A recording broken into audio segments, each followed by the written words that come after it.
বাড়ি থেকে luggage pack করে বাইকে লোড করে বেরিয়ে পড়লাম একটা নতুন রাইডে। কোথায় যাচ্ছি সেটা একটু বাদে বলছি, চলো এবার রাইডটা স্টার্ট করা যাক। মুড়াগাছা ব্রিজের তলার থেকে ডান দিক নিয়ে উঠে পড়লাম কল্যাণী রোডে, কারণ বড় জাগুলির রাস্তাটা দিয়ে আগে রাইড দিয়ে ফিরেছিলাম। রাস্তাটা প্রচন্ড খারাপ, খুব টাইম লাগে, তাই জন্য এই রাস্তাটা নিয়েছি। কল্যাণী রোড নিয়েই দেখলাম মামার আমাদেরকে সি অফ করার জন্য দাঁড়িয়ে রয়েছে।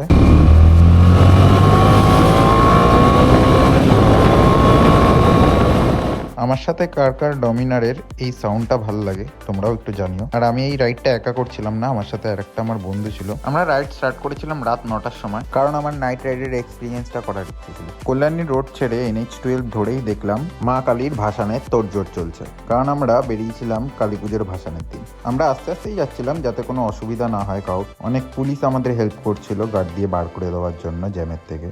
সবই ঠিক চলছিল, কিন্তু একটু এগিয়ে দেখলাম এক পুলিশ অফিসার সাডেনলি আমার বন্ধুর পেছনে লাঠি নিয়ে দৌড়াচ্ছে।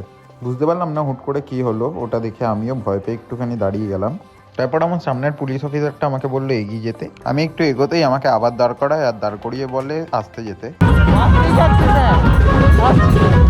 আমরা আসতেই যাচ্ছিলাম, তবুও জানি না কেন ওনার লাগলো আমরা জোরে যাচ্ছিলাম। কিন্তু এরমভাবে লাঠি নিয়ে দৌড়ানোটা খুব রিস্কি, এতে রাইডারেরও ক্ষতি হতে পারে আর লোকাল পাবলিকেরও হতে পারে। যাই হোক, ফাইনালি জ্যামটা ক্রস করে আসার পরে আমি আমার বন্ধুকে জিজ্ঞেস করলাম যে লাঠিটা লেগেছে কিনা। ও আমায় বললো मौत को छू के टक से वापस आ सकता हूँ। তারপর অনেকক্ষণ রাইড করার পরে আমরা টোলের আগে একটুখানি দাঁড়ালাম।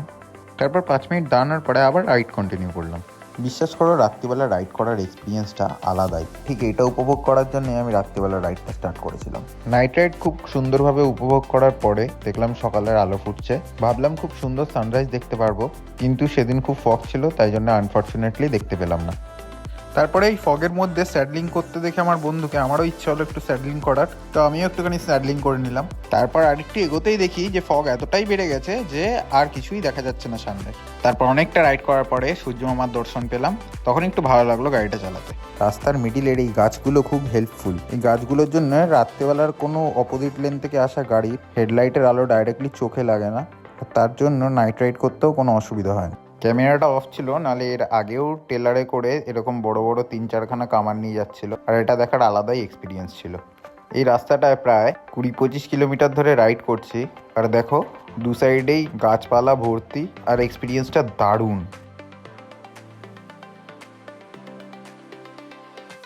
চা বাগানের মাঝখান থেকে রাইড করার এক্সপিরিয়েন্সটা অসাধারণ। আমাদের ফার্স্ট ডের ডেস্টিনেশন ছিল আলিপুরদুয়ার, কিন্তু 15 ঘন্টা রাইড করার পরে আমরা খুব টায়ার্ড হয়ে গেছিলাম, তাই এই দোকানটায় কোল্ড ড্রিঙ্কস খেতে দাঁড়িয়েছিলাম। এই আন্টির সাথে কথাবার্তা বলে খুব ভাল লাগলো, ইনি হোটেল ওনার। তো সাডেনলি ডিসাইড করলাম যে আজকে আমরা এখানেই থেকে যাব। যদিও আলিপুরদুয়ার বেশি দূর ছিল না, আর মাত্র 50 কিলোমিটারই বাকি ছিল, কিন্তু যেহেতু খুব দুজনেরই ঘুম পাচ্ছিল তাই ডিসাইড করলাম এখানেই থাক। আর এই জায়গাটার নাম হচ্ছে হাসিমারা ফরেস্ট, সবাই চেনো। আর এখানের পার্কিংটা অসাধারণ ছিল, আমাদের দুটো গাড়িই বললো ভেতরে ঢুকিয়ে দিতে, আর পুরো সেফ অ্যান্ড সিকিউরভাবে পুরো ভেতরেই গাইডগুলো থাকবে। এই নিচে এটা আন্টির হোটেল, গাড়িগুলো সেফ অ্যান্ড সিকিউরভাবে রাখার জন্য আন্টি সব কটা চেয়ার টেবিল সব সরিয়ে দিয়েছিল, যাতে ঠিক মতন আমাদের গাড়ি ভেতরে ঢুকে যায়।